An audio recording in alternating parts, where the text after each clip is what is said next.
El Fondo Monetario Internacional ve riesgos para la cohesión de la eurozona por la brecha entre los países del norte y los países del sur.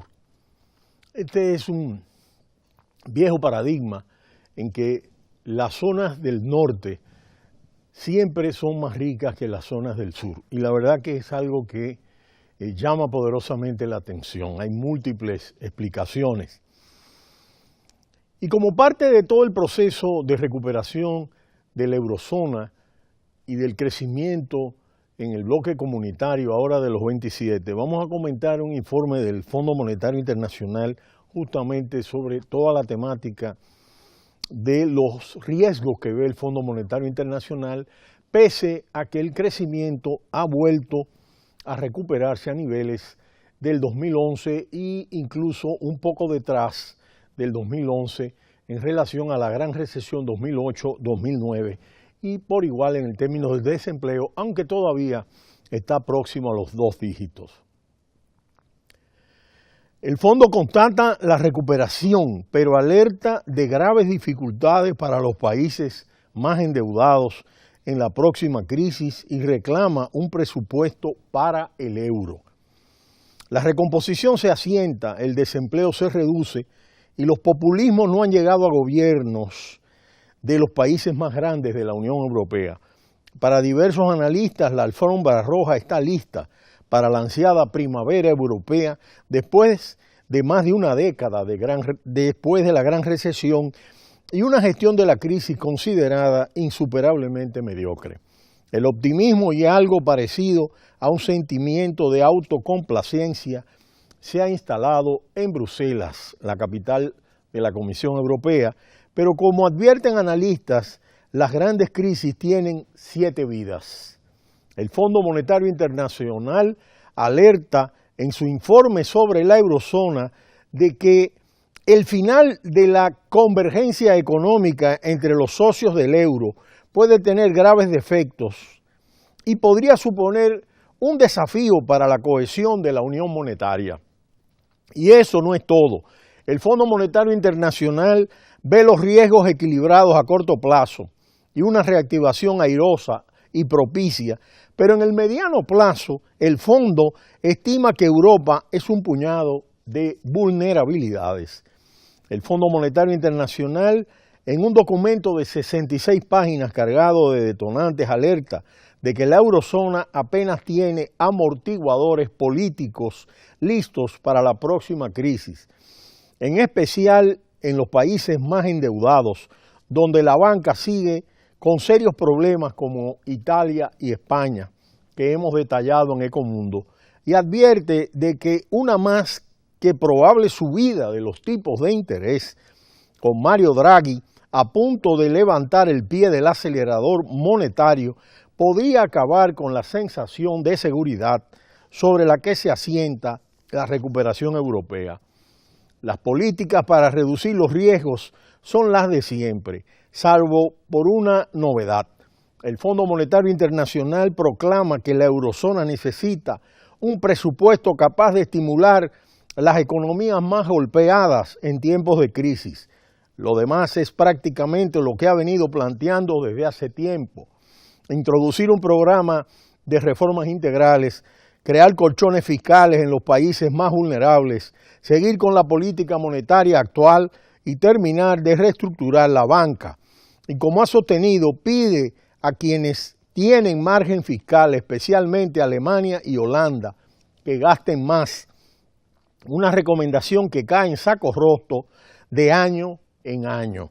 La convergencia de rentas a lo largo de la eurozona se ha estancado, constata el Fondo Monetario Internacional, pese a que la Comisión Europea lleva meses dejando de lado esa importante tendencia. Los países del euro experimentaron una constante convergencia en los años previos a la adopción de la moneda única.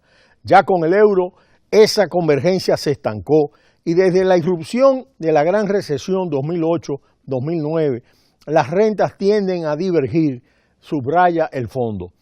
Esa divergencia es tan profunda y aguda que algunos observadores empiezan a constatar que el euro parece diseñado para favorecer únicamente a Alemania y sus satélites. El Fondo Monetario Internacional no va tan lejos, pero apunta que la brecha norte-sur no ha hecho más que ampliarse desde que empezó la crisis. Las consecuencias económicas de esa brecha son notables, pero el fondo pone el acento en los efectos políticos.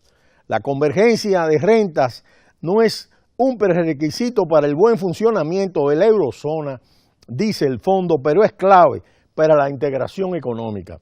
Es fundamental para la cohesión de la unión monetaria en un ambiente de bajo crecimiento y desigualdad.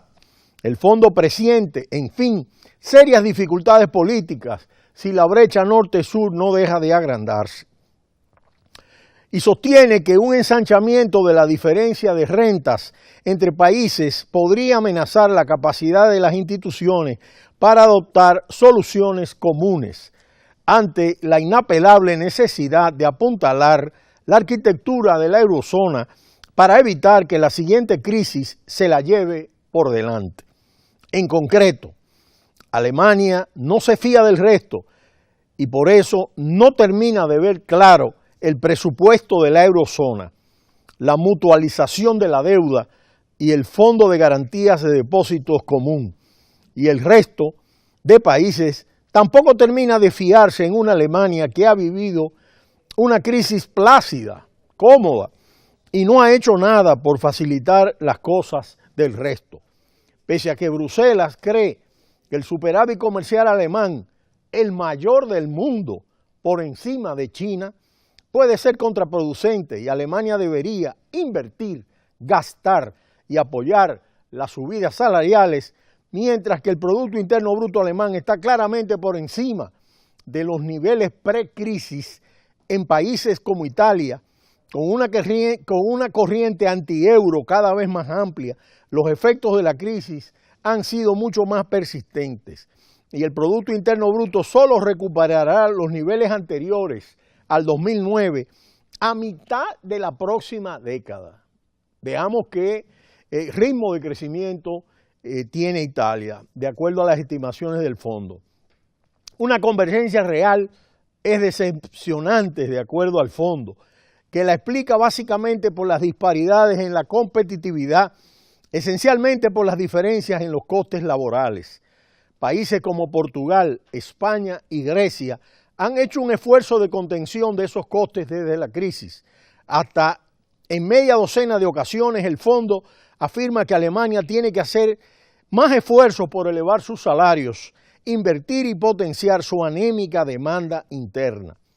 Algo similar plantean ya la Comisión Europea, la OCDE y el G20, y hasta muchísimas economistas alemanes han estado en esta dirección. La canciller alemana Angela Merkel ha dado un giro hacia esas políticas, pero el fondo destaca en la línea de la nueva administración de Estados Unidos que la ambición de Angela Merkel queda muy por debajo de las recomendaciones del Fondo Monetario Internacional. Vamos a ver cómo se alinean y hay expectativas favorables con el presidente Emmanuel Macron. El documento hace varias referencias al Brexit, el divorcio entre el Reino Unido y la Unión Europea. Para el fondo, el Brexit pone sobre la mesa la necesidad de terminar la unión bancaria y la unión de los mercados de capital en la eurozona. La salida del Reino Unido es una de las fuentes de incertidumbre global, junto con las políticas proteccionistas de Estados Unidos. El Brexit va a cambiar el panorama financiero, destaca el Fondo Monetario Internacional. Las instalaciones financieras con sede en Londres asumen un Brexit duro y están en contacto con las autoridades europeas y nacionales para obtener licencias y estudiar opciones de relocalización. La Comisión Europea apunta que está considerando una supervisión más centralizada para los fondos de inversión y las cámaras de compensación, esenciales para el funcionamiento de los mercados.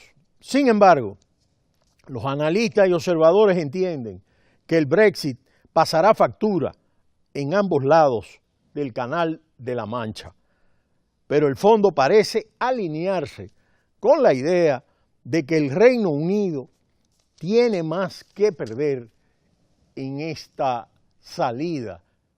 Y es algo que nosotros hemos comentado ampliamente en Ecomundo desde que se planteó esta posibilidad, y sobre todo porque se está marginando de un mercado de 550 millones de personas, y después de todo, los propios empresarios han estado demandando que la libre circulación de trabajadores es importante para regular el mercado laboral en el Reino Unido, y al mismo tiempo el City financiero, como se le llama, la capital financiera, pues ha estado planteando esas negociaciones para relocalizar algunas de sus instalaciones bancarias. Vamos a ver en qué medida y en qué porcentaje, pero es fundamental para estas organizaciones financieras tener la amplia movilidad dentro del espacio europeo.